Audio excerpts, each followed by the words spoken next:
is just fantastic. Captain's Log, subdates 220322.5. So, applications are now open for NPC crew positions. Please send your resume to IrateAlex on Twitter.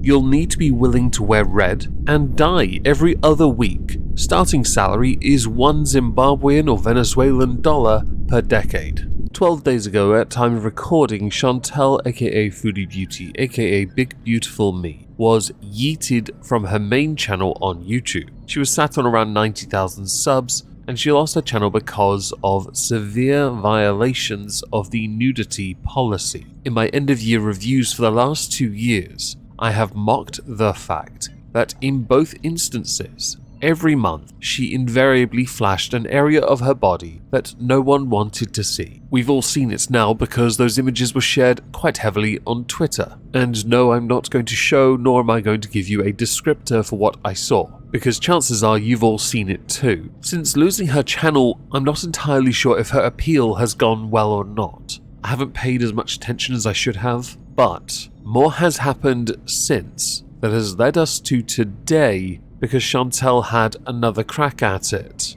You see, since losing her channel, Chantal has become quite the philanthropist, spreading herself out onto multiple platforms so she can try to recoup from the damage that was done. She had been streaming on Patreon or only Fupa, I can't remember which, but I do vaguely recall seeing a clip of her complain that only 23 people were watching her, because she's used to having hundreds, hell thousands watch her, and her train wreck of a show. People are watching here.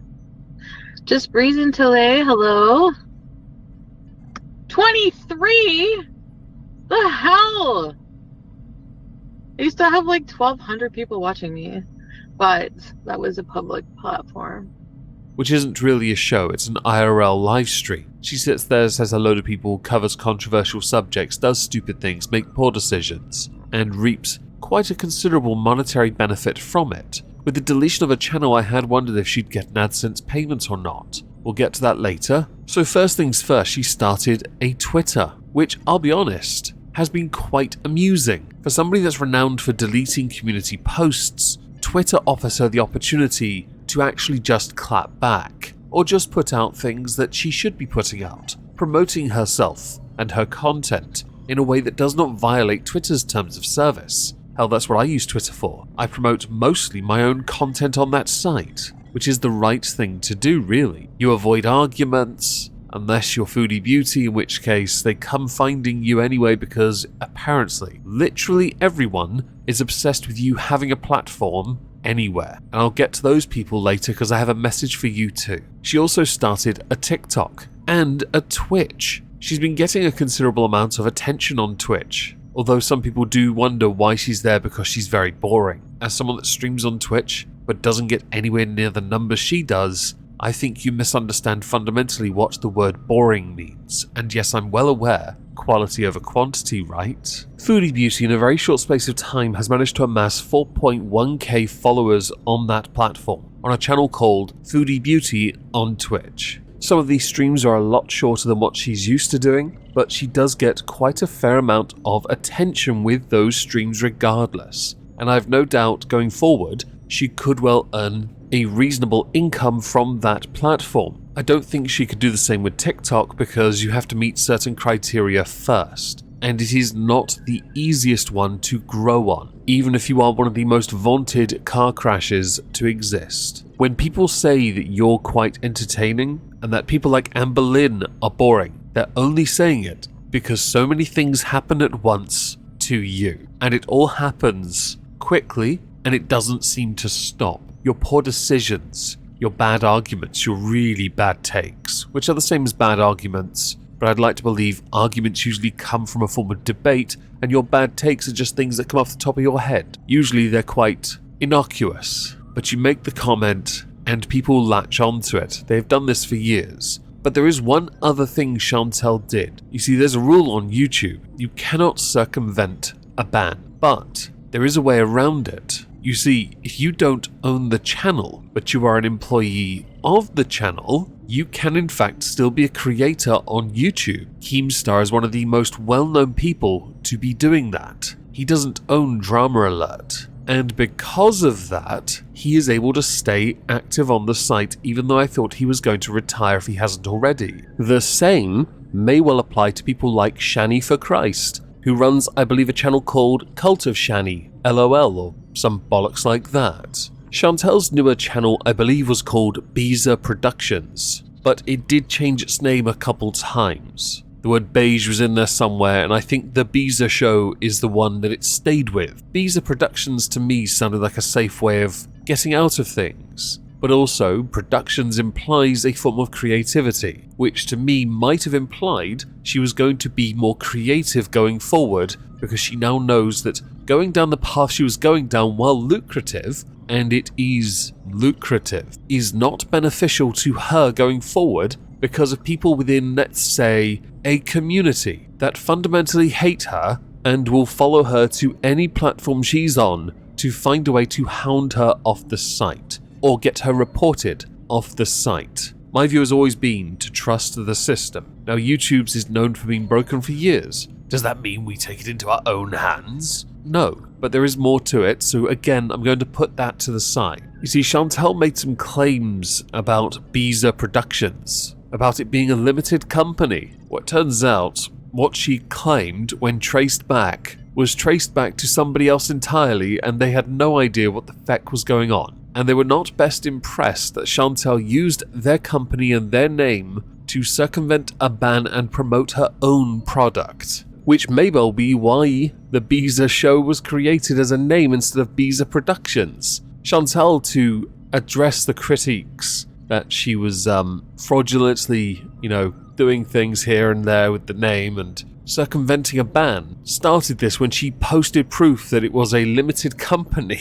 Oh boy. Because, you own the company. You're an employee of the company, but you own the company, which means you own the channel. But it's the company's channel. And to add to that, putting out videos like Meet Our Employee of the Month and The Biza Show is about hard work. Well, if this doesn't reek of desperation, I'm not entirely sure what does. I'm going to now jump straight to a disclaimer to those who are going out of their way to flag everything she does out of existence. The only reason she is doing this over and over again is because you are feeding her. Straight up, you're feeding her. You are not making her think she's wrong, because she believes she's right. She is deluded and arrogant enough to keep doing this. This may well become a war of attrition in some manner, but let's face it, that doesn't mean she learns her lesson, it just means you lose one of your lol cows. If she's gone, who do you have left? Amber Lynn? So you have to think carefully here. Do you actually care about what she does? Do you believe you care about the YouTube ecosystem, which I'm not entirely sure is the case? Or are you just doing this because you want to keep beating her down? I'm not now defending her, I'm just saying this is how it looks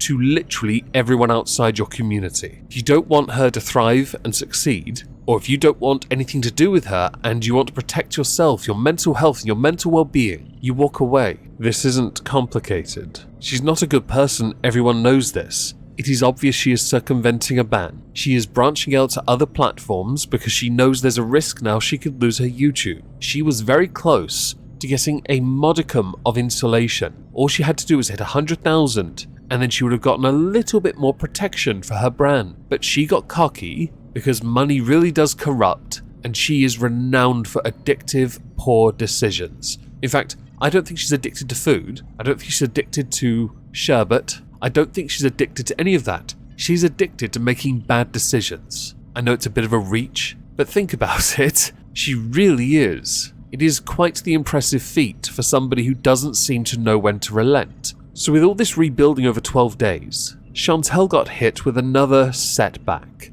And that setback was the Biza show was terminated, again for violating Google's terms of service. But it's okay everyone, according to Foodie Beauty's own Twitter, she did get paid. So it's alright, she did get her AdSense check. Congratulations, you can now go to Cuba. And I'm sure find another guy who wants to pick dingleberries out of your fupa and go in dry. But this is where I'm now confused, because the Biza show as a YouTube channel is back up already. So she was again terminated, but then it was appealed? Is it under appeal? Is that why we still see it? Do forgive me if I don't fully understand how this works. I've never been struck off YouTube before. I've been a good boy for years. But I am a tad curious how this system works. And why is it, if she's been removed again, she still has a channel up at present? Granted, it hasn't been used in 2 days, which is, I believe, a personal best for someone like Chantal, who is known for being prolific 2 to 3 times a day. Uploading, nothing else, don't be filthy. No one needs to think about that, but now I've planted that seed, you're all thinking about it, you're all welcome. Now smash the like and I won't creep you out any further. I don't know how many more times I can keep saying this, but I'll say it at least one more time. I firmly believe everyone is entitled to a platform. Last time I commented on Chantal, people had said that perhaps YouTube had exhausted all of those previous conditions, strikes, and warnings. The thing is, and it's obviously a point many people missed, if that were the case, she would not have been able to upload for 3 months. That is quite a severe punishment for someone like Chantal. She thrives off the attention, and look what happened when it was taken from her. She immediately acted. She started streaming more on alternative sites. She set up a Twitter to promote those alternative sites. She was a busy bee because she knows damn well she's now got to rebuild her brand and she knows how to play the game now. Which tells all of you one thing you should have known from the start. Chantal is never going to learn the lesson you want to impart upon her. Whatever that lesson is to you, she's not going to learn it. Removing her from a platform will not change her in the way that you would rather her change. Of course, I would love nothing more than for her to regain control and get her life in order. Get it back on track, be healthier, because that's what she really needs. But she's addicted to poor decisions. I never see this happening, but it's not going to stop me doing an end-of-year review because, dear God, March has been busy. If Chantal's channel does get terminated yet again, I will of course allude to it on Thursday. Tomorrow is Halls of Injustice, moved from today because this is far more interesting to me. No, I'm kidding. I moved it because this is a hotter topic. Do forgive that. Do let me know what you think about this down below. I know some people might not like the fact that I've perhaps shaded some members of Hater Nation who are in favour of reporting channels. I am not in favour of it, nor have I ever been in favour of it, and those that brag that they've done it shouldn't be bragging about it. It is not a flex, okay? It's really not. As a creator, it is not a flex. It's really bad tactics. To me anyway. She violated something, she'd been punished for it, now we have to let the game play out. Perhaps my more cautious approach doesn't work with many, but that's how I've always operated. But do let me know what you think in the comments down below. I find this to be quite an interesting turn of events, and it certainly will make things more interesting when I do a March research stream on Chantal. If I don't see you on Twitch tonight, have a cracking day, and thank you all for listening.